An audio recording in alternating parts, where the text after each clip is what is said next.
We are so happy to have you here for our second episode in the Mobility, Accessibility, and Design series. If you didn't listen to our first episode with Professor Kat Steele on Universal Design and Accessibility, make sure to check it out. Today's episode you don't want to miss either. We had an inspiring conversation with Josh Halstead, an activist, designer, and author who shares their perspectives and expertise on design pedagogy, co-design, crip time, and many other ideas. He also brings the unique perspective of how these ideas have played out in their own experience living with a disability, which has led to truly impactful innovations. Welcome to Biomechanics on Our Minds. My name is Melissa Boswell. And I'm Hannah O'Day, and we're PhD students at Stanford University. This podcast is brought to you by the International Society of Biomechanics. It's time for Boom. Welcome to Boom, where we have Biomechanics on our minds. Boom. Boom. Boom, boom, boom.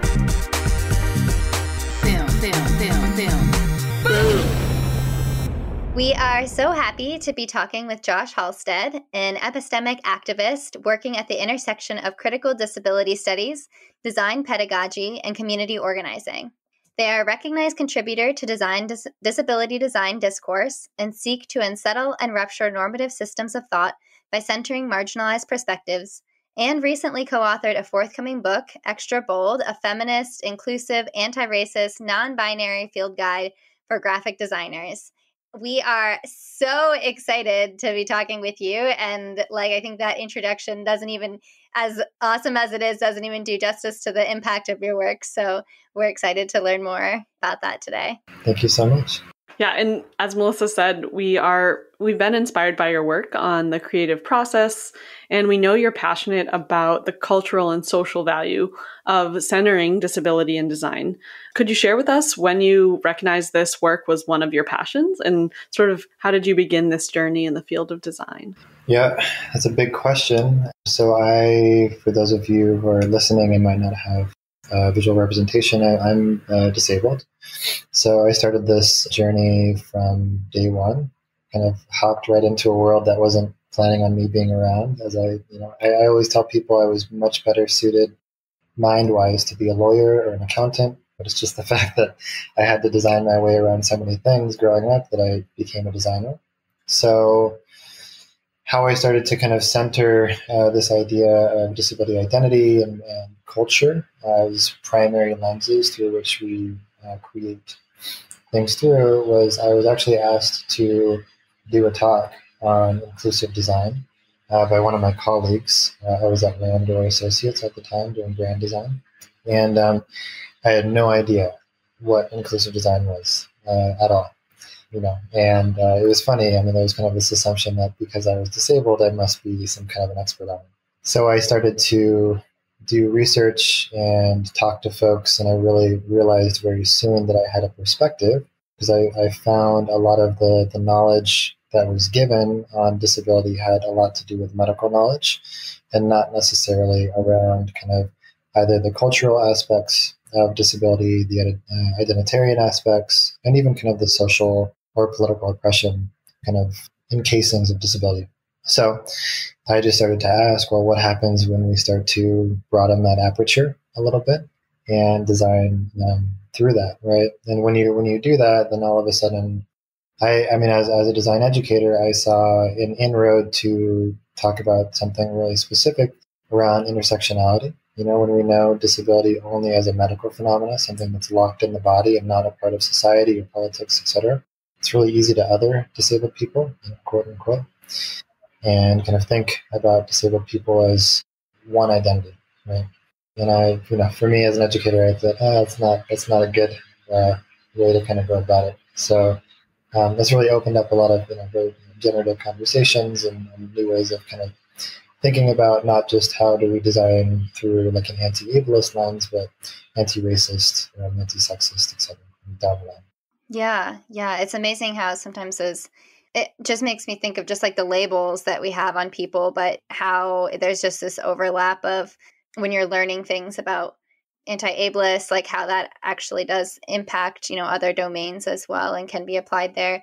I'm curious, when you were saying as you were growing up and sort of redesigning your environment to maybe help you navigate through that a little bit more, is there Any particular situation that you remember that stands out that you had to redesign when you were growing up?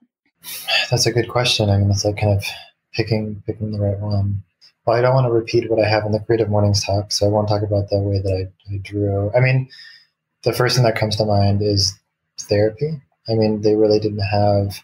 So I have arthrogryposis. That's the medical diagnosis, among other things. But when I was growing up, we were really focused on how do we do therapy to extend my range of motion, kind of make sure that we can get as much functionality, quote unquote, out of this body that I'm in, right? And arthrogryposis is really interesting because it manifests differently with everyone. So there is not necessarily like a guidebook on, well, this is how you do it, right? So I just remember really early on, I talk about my mom in the Creative Mornings talk, creating a device for me to draw, and that's just part of the overall process of us designing therapy for me. So designing a way to stretch my legs out, designing a way to walk around, to stretch out my feet.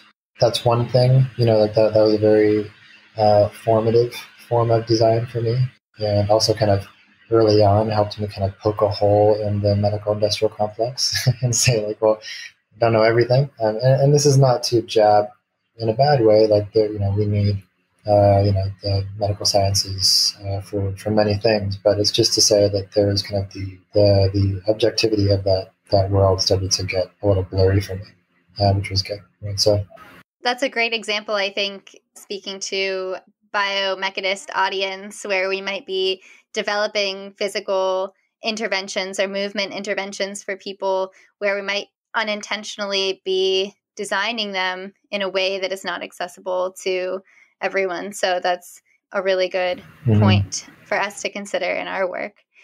In one of your talks, you share your ideas on the 3 paradigms of disability and design, and one of which is that society still commonly views disability as a loss, but you've kind of been speaking on, and you challenge that by asking what are the beneficial parts of disability and what can we gain with disability.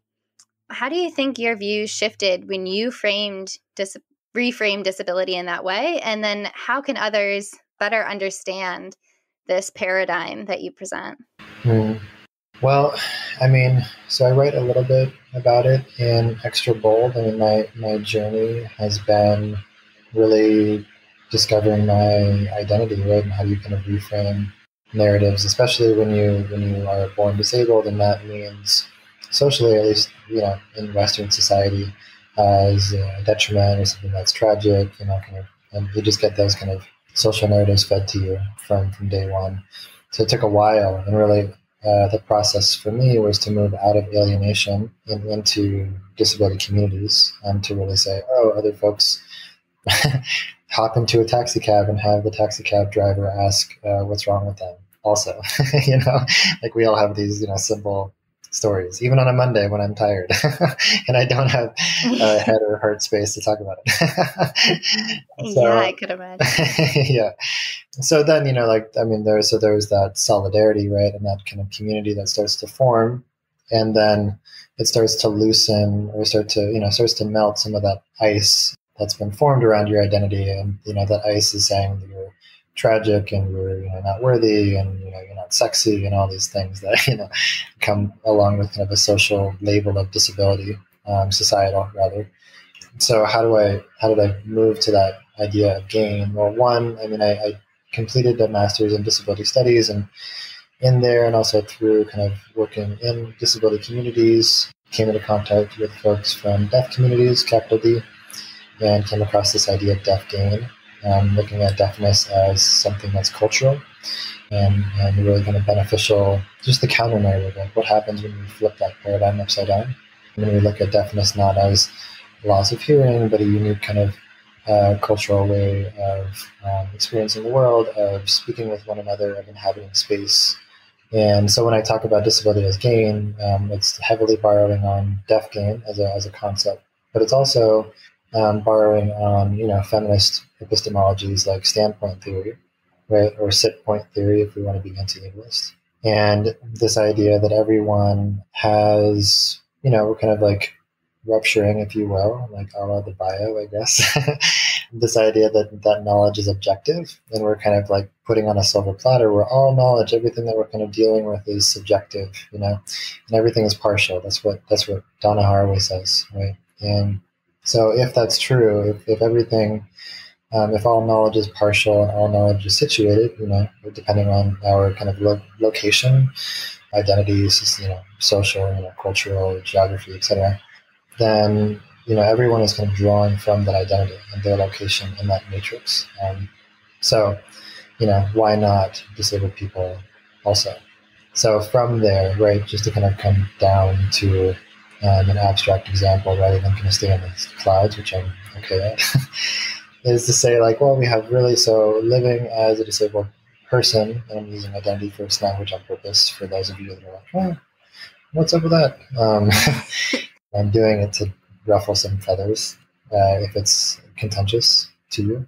So disabled people experience oppression at a very palpable level, right? Like if just to go back to this taxi cab example, if I'm in a taxi and the taxi driver asks me, what's wrong with you? Then I realize, oh, there's like this strange like social norm out there that says I should look and behave in a certain way, and I'm obviously not that way. So now I kind of have a insight into what normal is, quote unquote, or acceptable, right?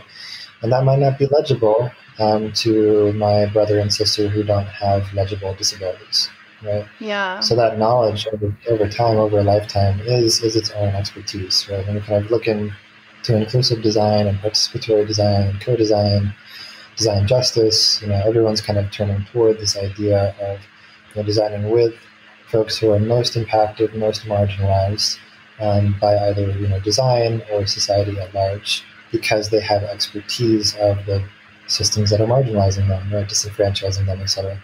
Yeah, it's interesting too when you say the taxi cab example, because I think of there's the other disabilities, or there's cognitive disabilities, and there's stigmas around all different types. But when it's a physical one, it's, I guess, much more like you can see it visually, and kind of it's the first thing, or I guess it like stands out more than some type of other like mental disability or something. And I think maybe that, then that it's interesting to think about why sometimes people feel like okay with asking about it and, bringing it up when like, probably wouldn't ask someone like, why are you depressed, or why do you have a mental or cognitive disability or something like that, or what's wrong with you? Right. Yeah, it's just something I think about when you tell that story. Yeah, I mean, there's always this like tacit, right, illegible standard, usually, right? That's just how our brains work. We like to categorize things and make things really neat. So it's really obvious, when like we're calling out something that doesn't fit our mental model, but we're always contrasting it to something. Right? If I say like, you're not normal, then like, well, what the heck is normal? Right? And if I say like, yeah. if you're rude, right, like you're being rude, it's like, well, what does it mean to be polite? And that idea of normal or politeness shifts, based on, culture, location, etc. So. Right. And I love that you brought up a great point about like an objective truth for like always being in the context of our humanness, which I think is something definitely as engineers and scientists, we kind of forget.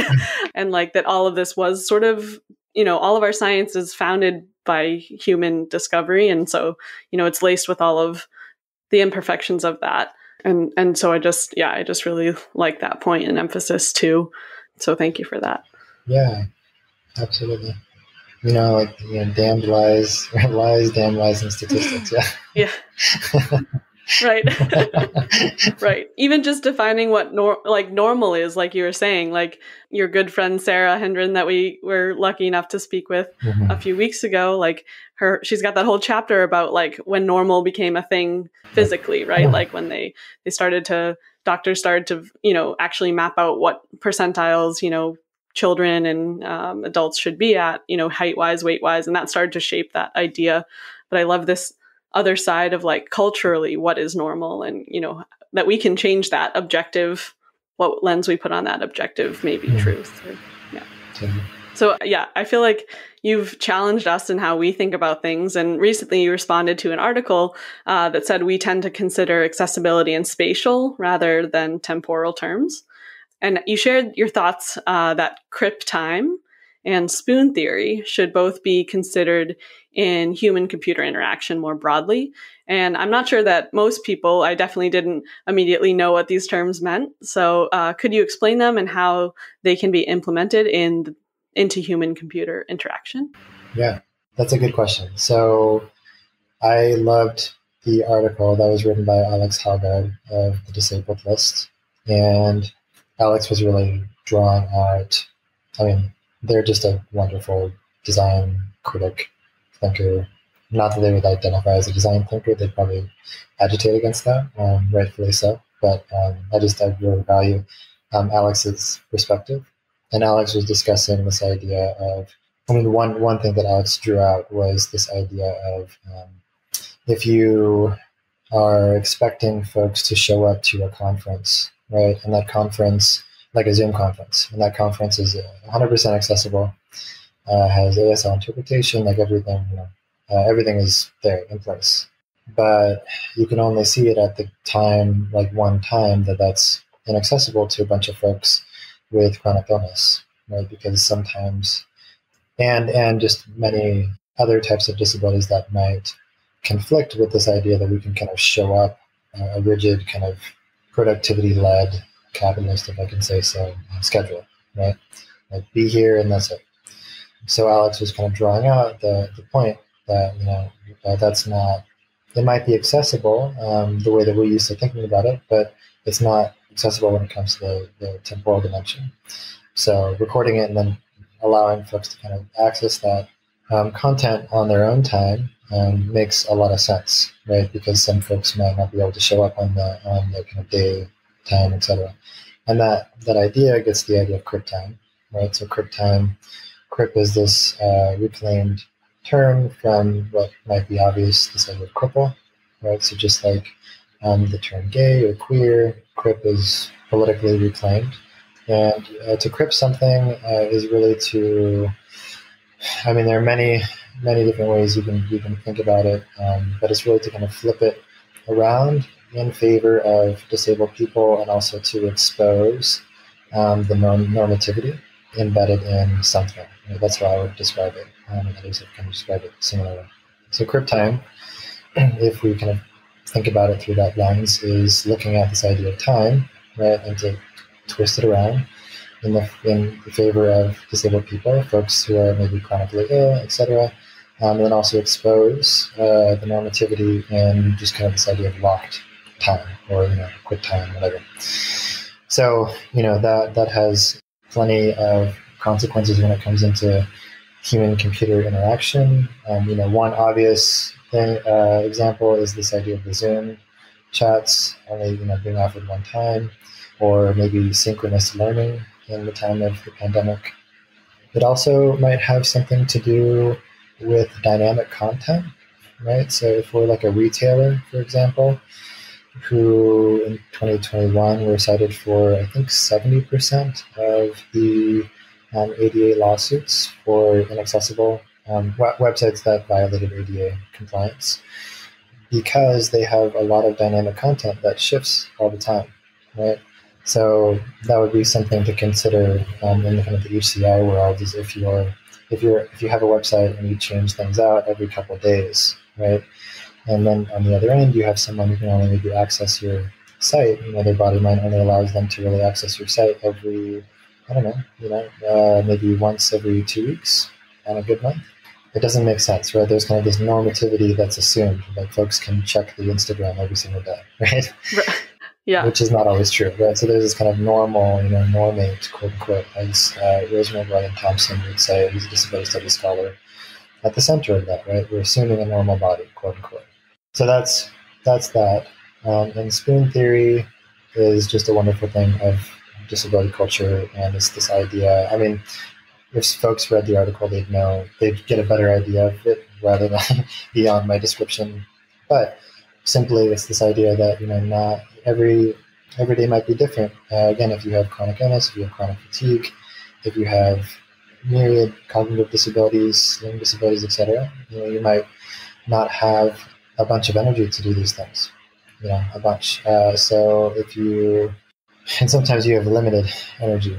So every single thing that you do, like getting out of bed, taking a shower, showing up to the meeting on time, preparing for a podcast interview, each one of those activities takes a spoon, right? And if you kind of imagine that you're holding 5 spoons and that's all you have for the day, and taking a shower, getting out of bed, preparing for the podcast, doing the podcast, already took 4 of those spoons, and you still have to go grocery shopping, have dinner, and have a conversation with your mom, friends, etc. You only have 1 spoon. So it's really realizing that like energy is not distributed equally across many of the folks that we kind of assume have this kind of even spread of energy, and compound that not just on an individual's capacities, right, but how social inequities play into that, how identity politics play into that, right? So it just gets infinitely more complex. So it's a both way, it's a way to both understand different embodiments, but it's also a way to understand how those embodiments are imbricated in political and social domination, right? And bringing that to mind when you're designing something asks us to question, well, what body minds are we really centering in this design, right? And often it's not someone who would, find resonance with crip theory or crip time or spoon theory. Yeah, I think those concepts are really useful both in just a setting of working with other people and, then also in the content of our work too.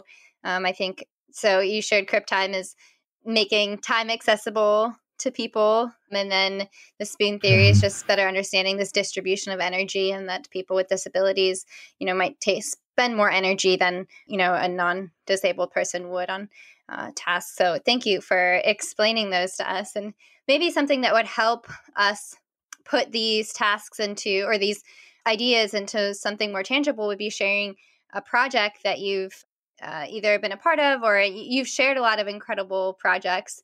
So some that we've heard of from your talks are art prompts for the autistic experience, as well as This Body is Worthy, which is a photography project celebrating bodies that fall outside of the social ideal. So those were 2 examples of projects that you've shared in your talks. Can you share with us one of your favorites and maybe use it as an example, like I said, for some of the concepts we've been talking about and the co-design process? Yeah, sure. And I would also, if you don't mind, I'd love to just revisit this idea of crip time for a second, because I think it is actually more expansive than what I said. Sure, yeah, please. And then yeah, I'll move into the other. But I do want to say that like crip time is pretty radical in praxis, when we practice it. So an example of crip time in action is what we do in this community of practice that I co-founded called Crip Joy. And it's, crip time is flex time, and crip joy or crip time is kind of also setting down our kind of values around, especially in this kind of like society where we're expected to shoot a text right back, if someone texts us, or, return an email or something like that. There's this assumption, when crip time enters, especially like an organizational structure, or the structure of a collective like crip joy, that if you don't hear from someone for 2 weeks, it's not that they're blowing you off. Their body mind just might be going through a season, and there's this like really radical patience that you hold, right? And there's no kind of need to defend yourself, and you come back into that space by why you didn't respond. There's just this kind of there's this cripping of time, right? It just kind of flows completely differently if you really play with crip time. So again, that idea, especially with how we're moving, I feel like we are wanting things to be more participatory, right? Especially in design. I think it's really trendy to say something like, oh, we're design thinkers and we're working with people who are most impacted, right? But in that process, if you're working with disabled folks and you're still trying to drive a really hard-edged design schedule, right? Like, I need your feedback by Wednesday.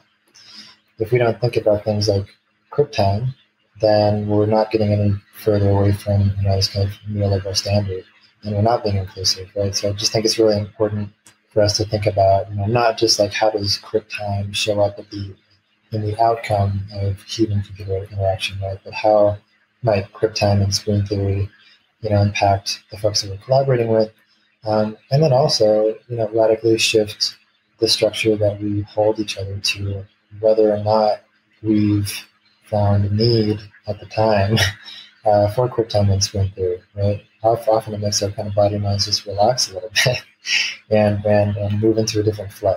So I think that's what I mean when I talk about it, or when I think did that comment on LinkedIn, was like I would really love crip time to inform design processes. Though of course I didn't say that because I'm not very clear, and that's why people listen to me, because they're like, what's the point? Oh, he still hasn't said it. Oh, there it is. Why did it take an hour for him to say exactly what he meant?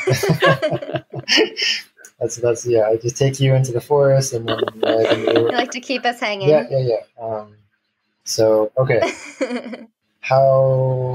so let's talk about Hannah Sawyer's "This Body Is Worthy" project, and how it's related to co-design.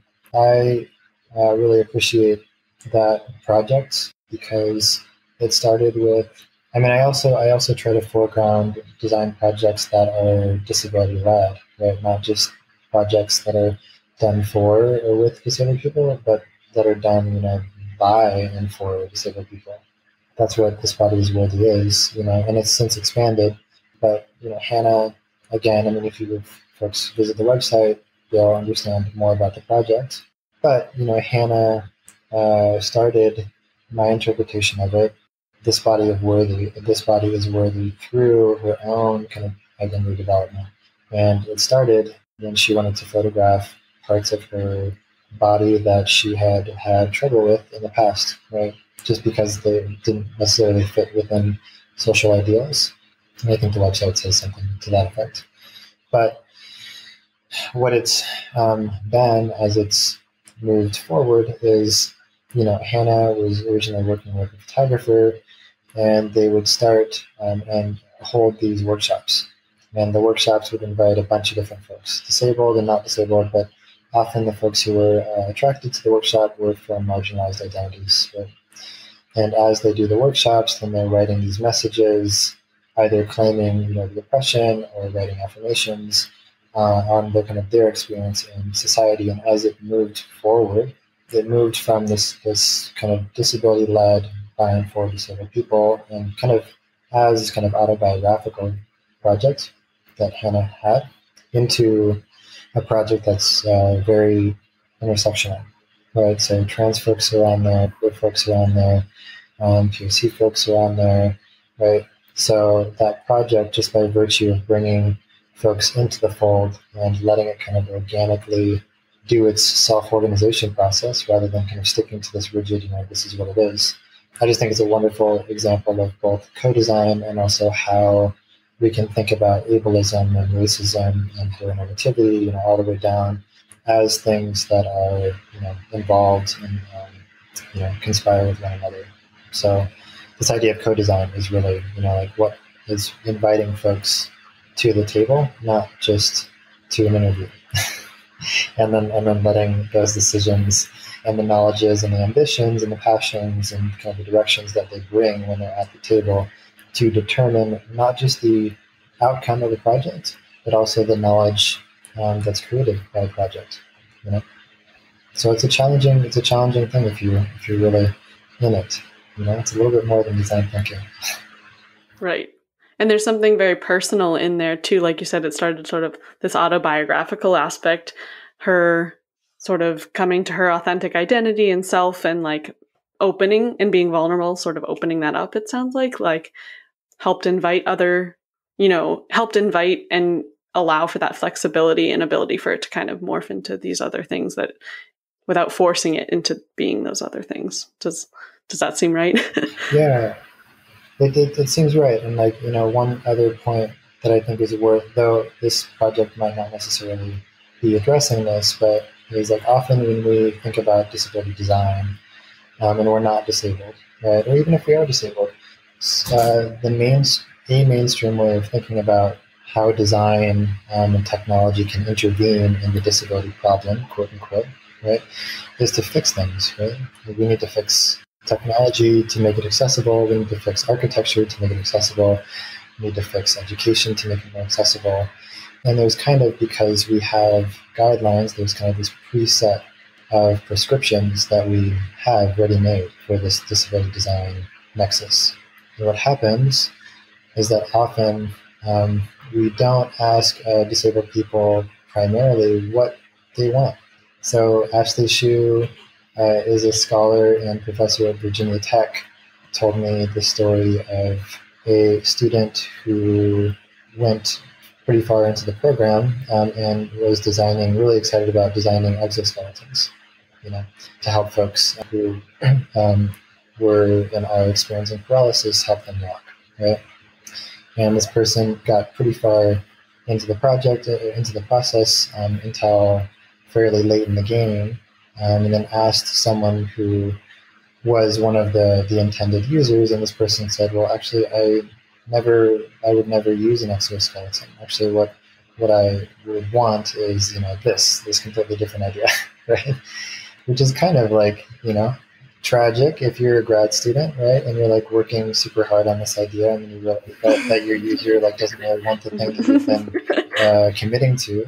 And so, therein it proves this kind of importance of co-design, and not just the outcome, right? But the knowledge that's produced, right? The idea of co-design, participatory design, design justice, is that we're not assuming right off the bat that we know what we're designing at all, until we talk to folks and say, well, what would be worthwhile, And sometimes, who knows, something that has a little bit more of a cultural lens, like this body is worthy, might be just what folks want and need, right? So we have to ask the question.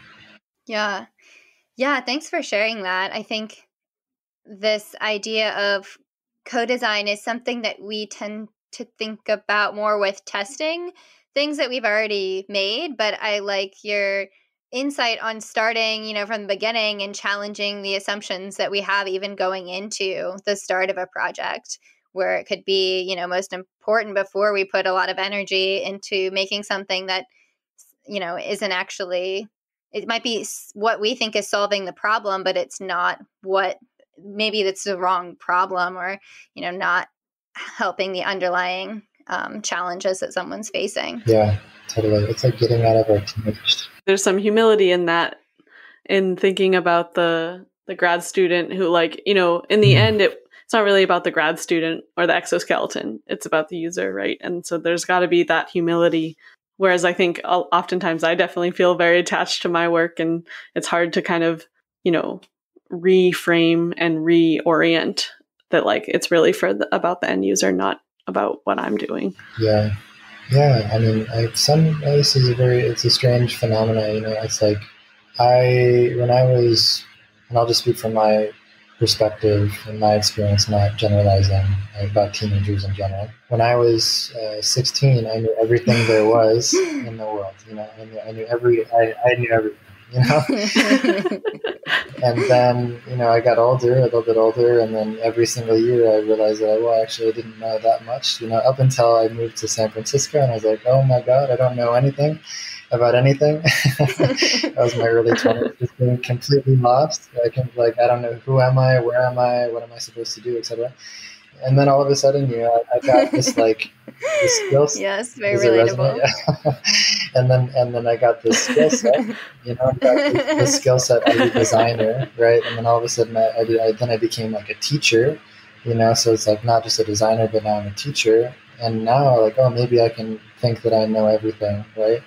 Because now I have these really hardened skill sets, and I've been affirmed by someone inviting me to do a talk, and students actually listening to me, etc. Right? So then all of a sudden, my knowledge and my identity gets hardened again, and I think that's the general process. It's hard to it's wise for us to remember that we really don't know much about anything, right? And I think that we have many examples of folks in society that get a lot of airtime that think they know a lot and actually don't know very much. So, it is that practice of humility, and it can actually be radical, right? It's kind of like, it's a question, like how can we kind of bring the posture of radical humility into our design processes? That's transformative.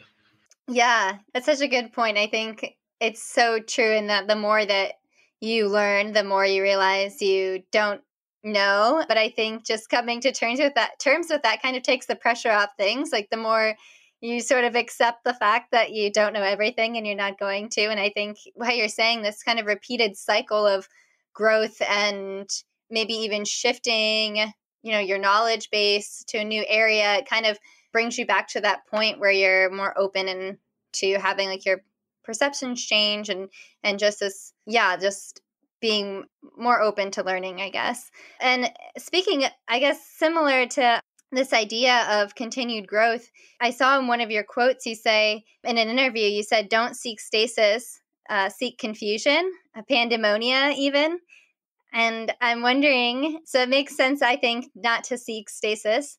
But in terms of confusion and pandemonia, what are you referring to here, and why should we seek that out? Yeah, I mean, I think it's definitely a really wonderful illustration of like how I've grown in this process also. It's I'll tell you, it's a strange thing when your words are written down in public. And then it's like, oh my goodness, Yeah. I said that, And like, what was I? That came out of my mouth. Yeah, totally. It's the weirdest, I recently, and it's still very strange for me. People will say something like, "Oh, I saw your talk," and I'm like, "Oh my God!" I like turn red, and it's like, "Oh, I hope I don't know what I said. I hope it's not me. It's just his avatar, and had long hair, and I cut my hair." Blah, blah, blah. Anyway, It's really nice to like have yourself going through an identity phase and then get filmed, and then people know you by that video. It's really funny. So anyway, what I meant by that quote was, I think what I was getting to is just this point that we were just talking about, this idea of like being humble and also kind of recognizing that knowledge is not stable, right? So if we're kind of comfortable in knowing all the answers, right? If we're comfortable in kind of being the expert, then we're just going to kind of seek out, right, psychologically, things that say yes to our expertise, right? And our world is just going to get tighter and tighter and tighter and smaller and smaller and smaller, because we're not seeking out any instability in our current kind of mental formations. So for me to kind of say something as rash or brash rather, as seek confusion, seek pandemonium. I mean, from a disability perspective, that's highly problematic, right? It almost kind of feels like I'm heroicizing forms of either, like mental health crises, which I've, personally experienced. So I don't want to ever kind of come off as, a way to kind of, I don't want to come off in a way that I'm saying, well, this is all rainbows and butterflies, and we can learn from everything. We definitely can learn from some things, but some things actually are better left, in my opinion, at least, non-commercial. So, like, let's not make things like pandemonium and confusion or design heuristic, please.